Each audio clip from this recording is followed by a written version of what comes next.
बिस्मिल्लाहिर्रहमानिर्रहीम। अस्सलामु अलैकुम। 9वीं जमात की उर्दू और इस्लामियात पंजाब बोर्ड के नोट्स PDF में ख़रीदने के लिए रब्ता करें। व्हाट्सएप और मोबाइल नंबर 0321 2280 942। इंशाअल्लाह आज की वीडियो में मैं आपके सामने 9वीं जमात की उर्दू की नई किताब जो कि Punjab curriculum and text book board ने हाल ही में शाया की है और इस साल से पंजाब के स्कूलों में पढ़ाई जा रही है, इस किताब के सबक 7 यानी आराम व सुकून के नस्र पारों या इबारात की तशरीहात, सबक के उन्वान, मुसन्निफ़ के नाम और ख़त कशीदा अल्फाज के मानी के साथ पेश करूँगा और ये इस सिलसिले की तीसरी वीडियो है यानी तीसरा हिस्सा है। अगर आप मेरी साबका वीडियोज़ जो मैंने इस किताब के बारे में बनाई हैं मुकम्मल तौर पर देखना चाहते हैं तो इस वीडियो की डिस्क्रिप्शन में मौजूद पहले लिंक को विज़िट करें, और अगर आप सिर्फ नस्र पारों की तशरीहात की वीडियोज़ देखना चाहते हैं तो इस वीडियो की डिस्क्रिप्शन में मौजूद दूसरी लिंक को विज़िट करें। तो आइए वीडियो शुरू करते हैं। सबसे पहले तो ये जान लीजिए कि इम्तिहान में सवाल किस तरह आता है। मैंने बोर्ड के साबका पेपर देखे हैं तो सवाल इस तरह था कि दर्ज झील नस्र पारों की तशरीह कीजिए, सबक का उन्वान, मुसन्निफ़ का नाम और ख़त कशीदा अल्फाज के मानी भी तहरीर कीजिए। तो इसी सवाल को मद्देनज़र रखते हुए इसी सवाल के मुताबिक ये तशरीहात बनाई गई हैं। 7वां नस्र पारा है, अगर पीछे किसी चीज़ की ज़रूरत हुई तो अच्छा बुलाने की घंटी पास रखे जाती हूँ, घंटी कहाँ गई, रात मैंने आप यहाँ मेज़ पर रखी थी, अल्लाह जाने ये कौन अल्लाह मारा मेरी चीज़ों को उलट पलट करता है। यहाँ को आएगा, को लगाना मैं भूल गया हूँ। सबक का उन्वान है आराम व सुकून और मुसन्निफ़ का नाम इम्तियाज़ अली ताज। ख़त कशीदा अल्फाज के मानी दो ही अल्फाज हैं, अल्लाह मारा यानी मुसीबत ज़दा, उलट पलट करता है यानी दरहम बरहम करता है, उलट पुलट करता है यानी दरहम बरहम करता है। ये उलट पुलट भी होता है और उलट पलट भी होता है। रेख्ता के मुताबिक ये उलट पलट है। तशरीह इस नस्र पारे में इम्तियाज़ अली ताज लिखते हैं कि जब मरीज़ की बीवी उनके कमरे से जाने लगती हैं तो उनको ताकीद करते हुए कहती हैं कि अगर आपको किसी चीज़ की ज़रूरत महसूस हुई तो क्या करेंगे। फिर बेगम साहिबा के जहन में ख़याल आता है कि क्यों ना मरीज़ के पास घंटी रख दी जाए ताकि अगर उनको किसी चीज़ की ज़रूरत महसूस हुई तो वो किसी को बुला सके। अब मरीज़ पर दूसरी मुसीबत ये आन टूटती है कि घंटी गुम हो जाती है।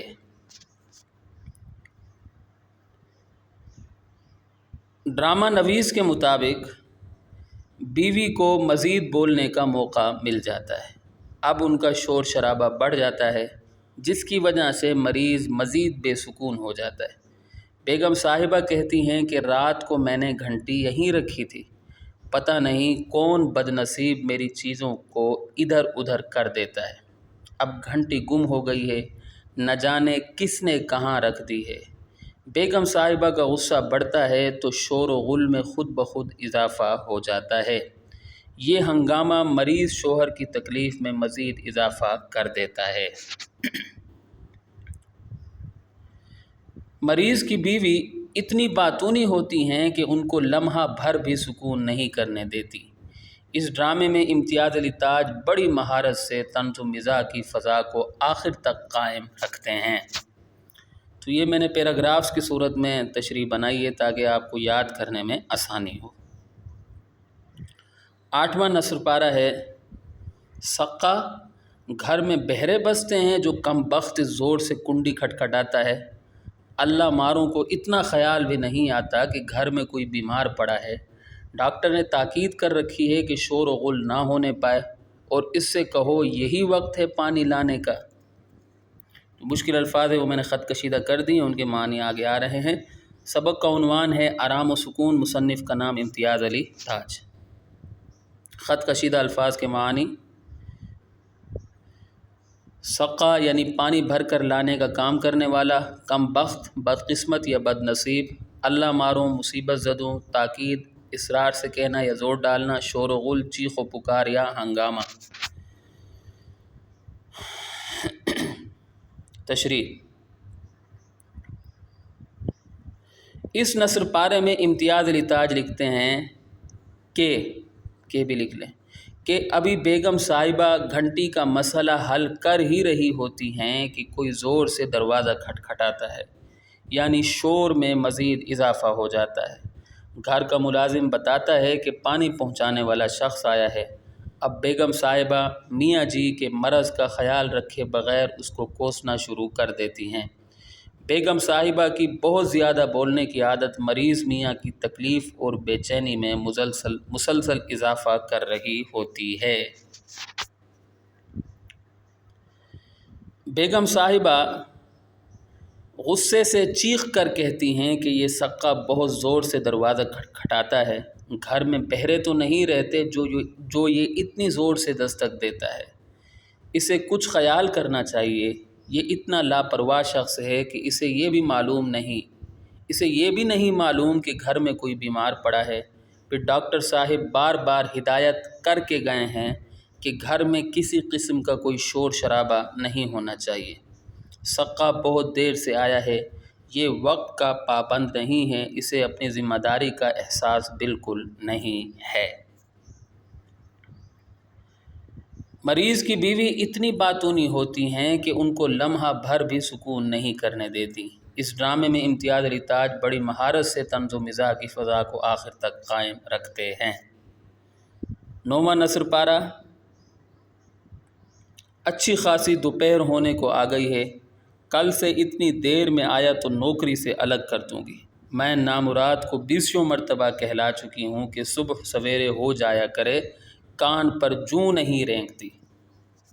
مشکل الفاظ ہیں، ان کے معنی آگے آ رہے ہیں، خط کشیدہ کر دی ہیں میں نے۔ سبق کا عنوان ہے آرام و سکون اور مصنف کا نام امتیاز علی تاج۔ خط کشیدہ الفاظ کے معانی: اچھی خاصی یعنی پوری یا مکمل، دوپہر دن کا درمیانی حصہ، نامراد بد نصیب، ناپسند یا ناگوار، 20 بہت زیادہ، 20 کی تعداد کے آس پاس، کان پر جوں نہیں رینگتی یعنی بات پر عمل نہیں کرتا، یکسر غافل یا بے خبر رہتا ہے۔ تشریح: اس نثر پارے میں امتیاز علی تاج لکھتے ہیں کہ یہ بار بار کہ میں بھول جاتا ہوں، یہ کہ آپ لکھ لیجئے گا کہ مریض کی بیوی پانی لانے والے کو کوستے ہوئے گھر کے ملازم سے کہتی ہیں کہ سقا بہت دیر سے آیا ہے، یہ وقت کا پابند نہیں ہے، اسے اپنی ذمہ داری کا احساس نہیں ہے، یہ بہت دیر سے پانی لاتا ہے، دوپہر ہو گئی ہے، یہ اب آیا ہے، اس کو چاہیے کہ یہ صبح سویرے پانی پہنچا جائے۔